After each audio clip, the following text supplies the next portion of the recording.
High students, welcome in education classes. आज आपण इयत्ता 7वी विषय गणित 10 नंबरचं लेसन बँक व सरळ व्याज पाहत आहोत। पाहूया त्याआधी एज्युकेशन क्लासेस चॅनलला अजूनही सबस्क्राइब केले नसेल तर प्लीज सबस्क्राइब करा, लाईक करा, शेअर करा। पाहूया सराव संच 40। क्वेश्चन आहे, रिहानाने 1500 रुपये शाळेतील संचयिकेमध्ये दर साल दर शेकडा 9 दराने 2 वर्षांसाठी ठेवल्यास तिला एकूण किती रक्कम मिळेल। पहा, रिहानाने काय केलेले आहे, शाळेतील संचयिकेमध्ये 1500 रुपये ठेवलेले आहेत, 1500 रुपये ठेवलेले आहेत। 2 वर्षांनी तिला 9% दराने किती रुपये मिळतील। ज्यावेळेस आपण काही पैसे बँकेत किंवा कुठल्या फर्ममध्ये ठेवतो त्यावेळी आपल्याला व्याज मिळत असतं। म्हणजे आता आपल्याला पहिल्यांदा व्याज काढावं लागेल। रिहानाला 1500 रुपयांवर किती रुपये व्याज मिळालेला आहे आणि मग त्याच्यानंतर आपल्याला एकूण किती रक्कम मिळाली हे काढता येईल। तर पाहूया, 1500 रुपये शाळेतील संचयिकेमध्ये ठेवलेले आहेत, म्हणजे इथे 1500 रुपये ही आहे मुद्दल। जे रुपये ठेवलेले असतात किंवा व्याज म्हणून कर्ज म्हणून घेतलेले असतात ते असते मुद्दल। मुद्दल म या अक्षराने दाखवायचं, म बरोबर 1500 रुपये। जेवढे रुपये ठेवलेले असतील किंवा कर्ज म्हणून घेतलेले असतील ती रक्कम असते मुद्दल, ती लिहायची म बरोबर 1500 रुपये। दर किती आहे, तर दर दिलेला असतो दसा दशे, दर आहे दसा दशे 9, दर साल दर शेकडा 9, दर आहे 9। किती वर्षांसाठी ठेवलेले आहेत, हा आहे काळ, काळ आहे 2 वर्षे। तिला एकूण किती रक्कम मिळेल त्यासाठी पहिल्यांदा आपल्याला काय काढून घ्यावं लागेल, व म्हणजे व्याज आणि एकूण रक्कम म्हणजे रास। एकूण रक्कम किती मिळेल म्हणजे आपल्याला काढायचं आहे व्याज आणि रास। त्यासाठी फॉर्म्युला आहे एकूण व्याज बरोबर, तिथे आपण व लिहूया, व बरोबर फॉर्म्युला आहे म गुणिले द गुणिले क भागिले 100। व्याज काढायचा फॉर्म्युला आहे एकूण व्याज बरोबर, शॉर्ट फॉर्म मध्ये लिहूया, व बरोबर मुद्दल गुणिले दर गुणिले काळ भागिले 100। आता इथे व बरोबर मुद्दल किती आहे आपली 1500 गुणिले दर आहे 9 गुणिले काळ आहे 2 भागिले आहेत 100। इथे शून्याला शून्य गेले। आता गुणाकार करायचा, व बरोबर 15 दुने 30, 30 गुणिले 9 करूया, 30 गुणिले 9 किती होते, 9 दुने 18, 9 त्रिक 27 म्हणजे 270 रुपये। हे काय झालेलं आहे व्याज। आपल्याला काढायला सांगितले आहे तिला किती रक्कम मिळेल, एकूण रक्कम किती मिळेल हे काढण्यासाठी आपल्याला काढायचे आहे रास, त्यालाच म्हणायचं रास। रास काढण्यासाठीचा फॉर्म्युला आहे रास बरोबर म अधिक व म्हणजेच मुद्दल अधिक व्याज। आता मुद्दल किती आहे, तिने ठेवलेले पैसे किती आहेत 1500 रुपये, त्याच्यावर व्याज किती मिळणार आहे 270, जे आपण काढलेलं आहे 270 रुपये। एकूण रक्कम तिला किती परत मिळेल 2 वर्षांनी, 0 7 5 2 7, 1770 रुपये तिला एकूण रक्कम मिळेल। लिहूया, रिहानाला एकूण 1770 रुपये मिळतील।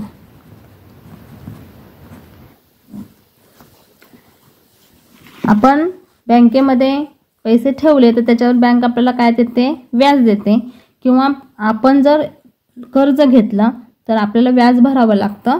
म्हणजेच मुद्दल दर आणि वेळ किंवा काळ दिलेला असेल तर आपण व्याज आणि एकूण रक्कम काढू शकतो। फॉर्म्युला यूज करून इझी आहे। सेकंड नंबरचं एक्झाम्पल पाहूया।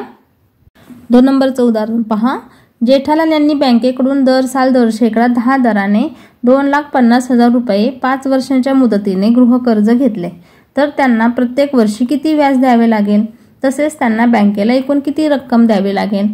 जेठालाल यांनी काय केलेलं आहे, बँकेकडून 2,50,000 रुपये कर्ज म्हणून घेतलेले आहे।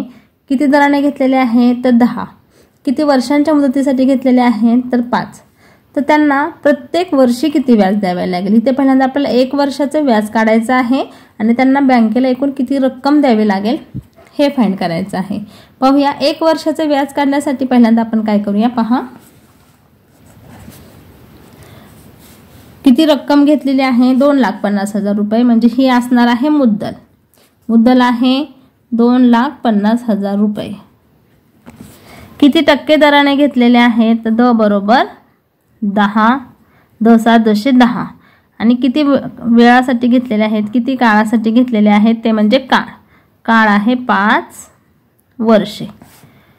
त्यांना किती व्याज द्यावे लागेल प्रत्येक वर्षी, म्हणजे इथे आपल्याला काळ दिलेला आहे 5 वर्ष, पण आपल्याला 1 वर्षाचं व्याज काढायचं आहे.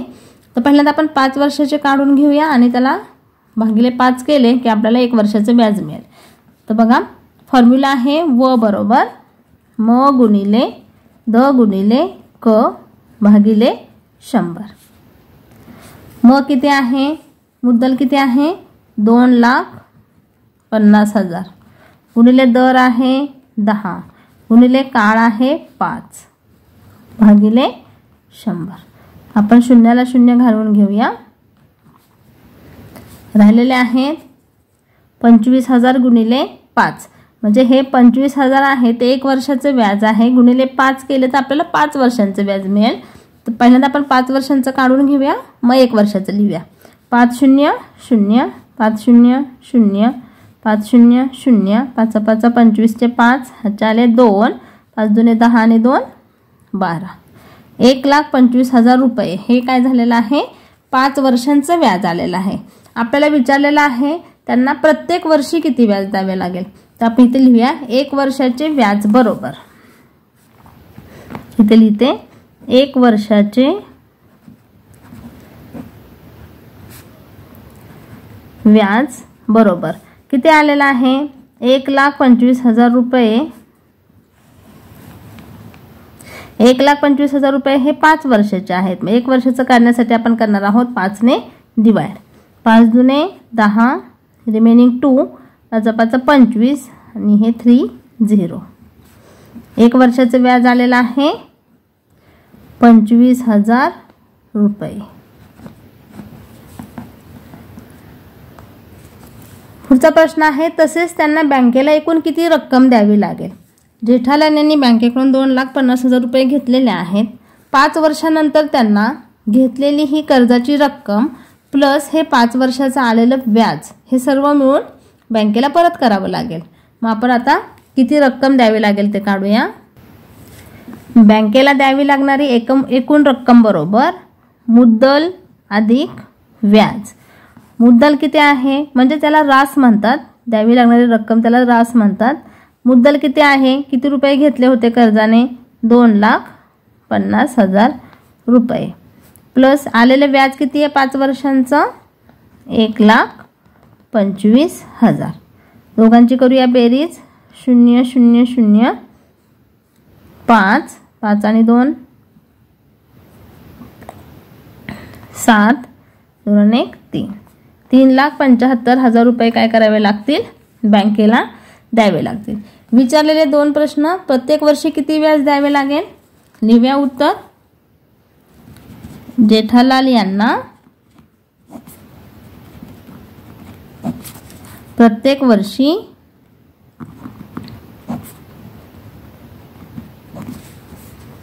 25,000 रुपये.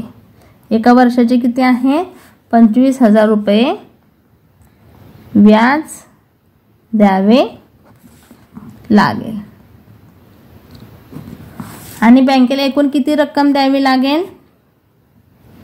बँकेला एकूण 3,75,000 3,75,000 रुपये द्यावे लागतील.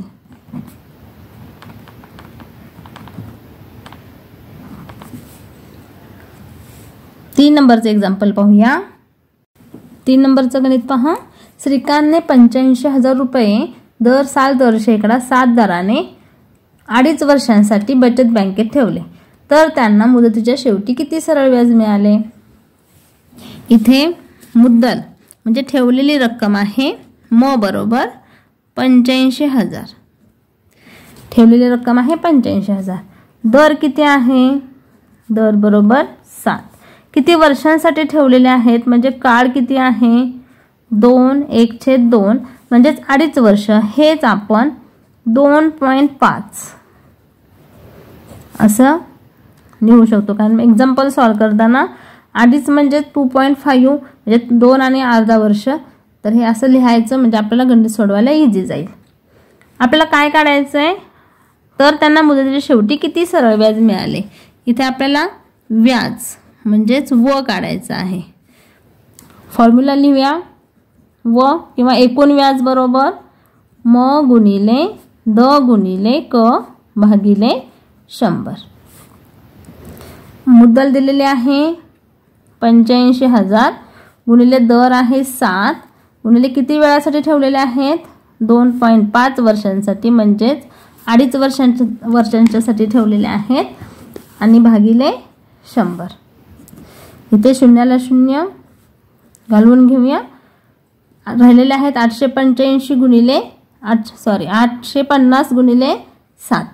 गुणाकार करूया. 7 0 0 7 5 35 5 हातच्या आले 3 8 7 56 आणि 3 59 गुणिले 2.5 यांचा गुणाकार करूया. 5,950 गुणिले 25 करूया. 5 0 0 5 5 25 5 हातच्या 2 9 5 45 आणि 2 47 हातच्या 4 5 5 25 आणि 4 29 0 2 0 0 5 2 10 0 हातच्या 1 9 2 18 आणि 1 19 9 हातच्या 1 5 2 10 आणि 1 11 0 5 7 8 4 1 गुणाकार आलेला आहे आणि एका घरानंतर हा पॉइंट आहे म्हणजे उत्तर येईल 14,875 रुपये. एवढं त्यांना काय द्यावं लागेल? व्याज द्यावं लागेल. किती? 14,875 रुपये. प्रश्न काय आहे? व्याज मिळाले. श्रीकांतला किती मुदतीच्या शेवटी किती सरळ व्याज मिळाले? तर 14,875 रुपये व्याज मिळाले. लिहूया. श्रीकांतला 14,875 रुपये सरळ व्याज मिळाले.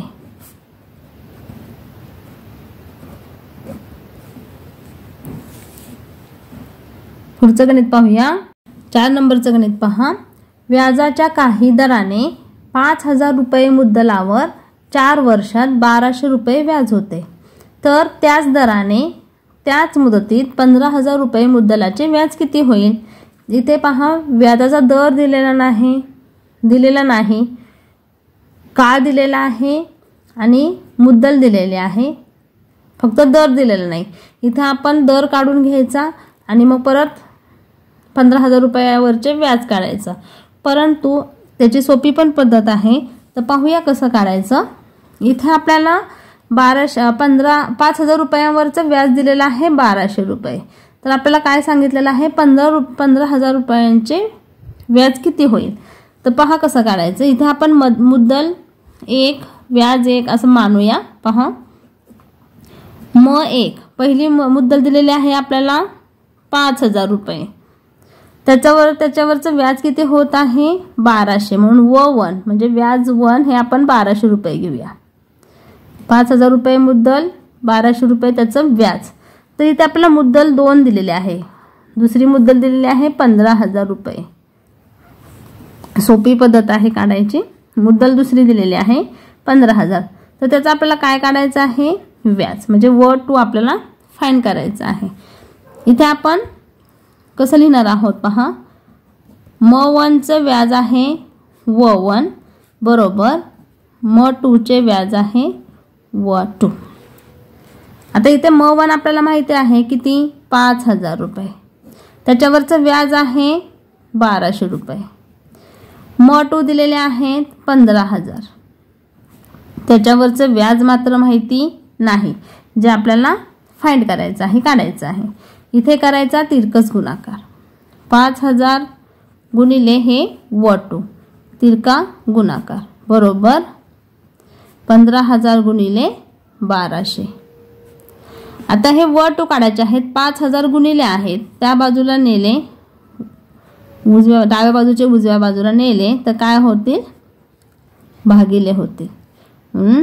15,000 गुणिले 1200 हे 5,000 गुणिले इकडे भागिले. शून्याला शून्य घालवून घेऊया. राहिलेले आहेत 150 गुणिले 12 भागिले 5. 5 ने 150ला भाग जाईल. 5 त्रिक 15, 5 शून्य 0. राहतील W2 बरोबर 30 गुणिले 12 बरोबर 5 त्रिक 36 आणि 1 0.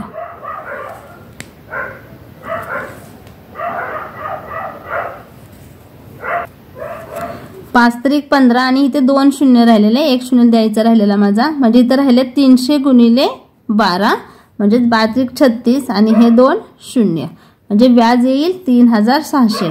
15,000 रुपयांवरचं व्याज किती आलेलं आहे, 3,600. लिहूया 15,000 रुपये मुद्दलावर 3,600 रुपये व्याज होईल.